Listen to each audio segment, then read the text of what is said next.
ji xesîs û çikûsa tiştek çê nabe, bi fayizcî û pereciya bawerî nabe, bi şeytan û fêlbaza ra hevaltî nabe, dunêgî milk û baxçeyê wan bi dîsa jî ji wan tiştek çê nabe. Cewahîr û kebabê bînib kerêdê, cennet û cehennemê giştikî rêdê, serok û wezîra gişa bi pêdê, dîsa jî ji ker tiştek çê nabe.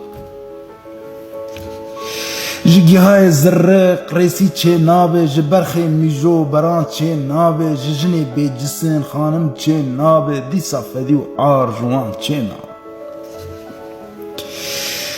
Barê giran ji ser ker rakin, şûna rişmê bi qerevat kin, taximekî spî bînib ser dakin, dîsa jî ji ker tiştek çê nabe.